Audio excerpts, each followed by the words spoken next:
Okay, so I am coming to you from the art room here, and we are going to be doing fantasy maps.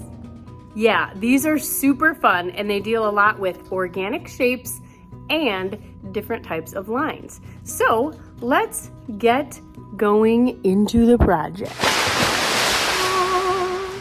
We cannot forget that in every single project, our job is to try your best, be creative, and problem solve. Let's see what we can do in this project. Today in art, I can use organic shapes to create a fantasy map, use a variety of lines in my map, define organic shapes and recognize them on my page, and have some fun creating a fantasy world. Okay, so first let's talk about shape. There are two kinds of shape. One type is geometric, and these are the ones that already have names: square, triangle, rectangle, and so on. These are the ones that we see in like math or geometry. But then there's a second kind that is a made-up shape, and those are called organic shapes. They don't really have a name or a way to measure them. They're things like a teardrop or coral, or maybe the outline of a lake or a shape of a leaf. These are all just sort of made up shapes. They're also called freeform shapes. So we have geometric and organic. We're going to be using organic shapes in our project today.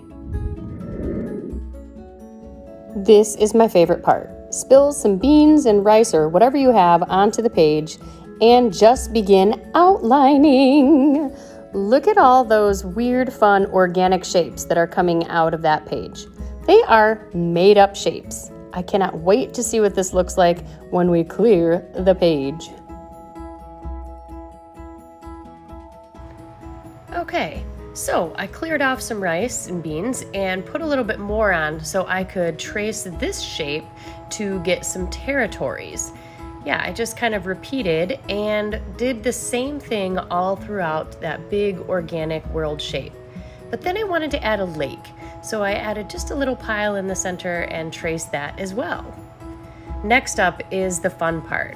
I sort of made my own little cheat sheet on different elements of a map, and now I'm just gonna go for it and make some cool fantasy features on my very own fantasy map.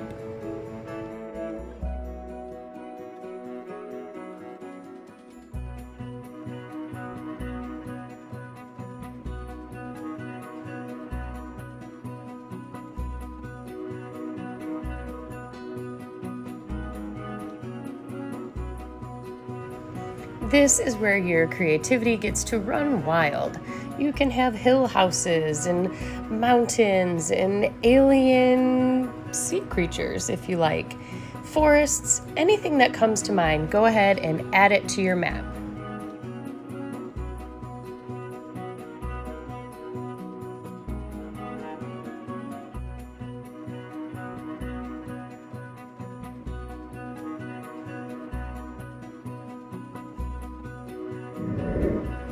Next up is color. I've just chosen a few random colors, and to give it that old world map look, I'm gonna lay my pencil on its side, lazy daisy style, and just lightly color on the interior edges of my territories. For this next part, I'm going to sort of make my map look a little aged by doing lots of different color washes all over the page. I'm starting with my ocean, so I'm adding bits of blue, and really I'm just playing around with water and watercolor to see what I like.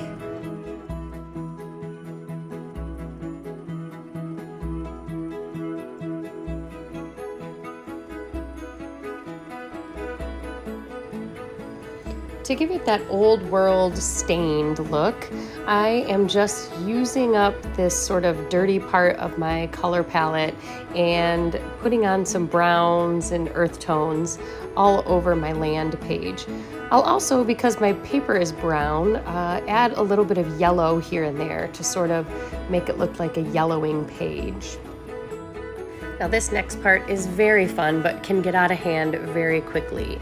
So do little bits at a time and just rip little bits of your paper around the edges to make it look old and torn.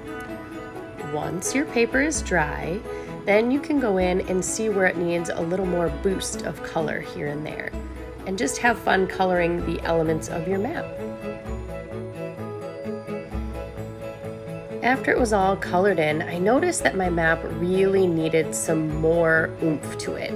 So I noticed that I needed to add a little more weight to my line around the borders of my countries and my territories. So I just thickened my line, and then I had some fun crumpling it up, making it look even more old and torn.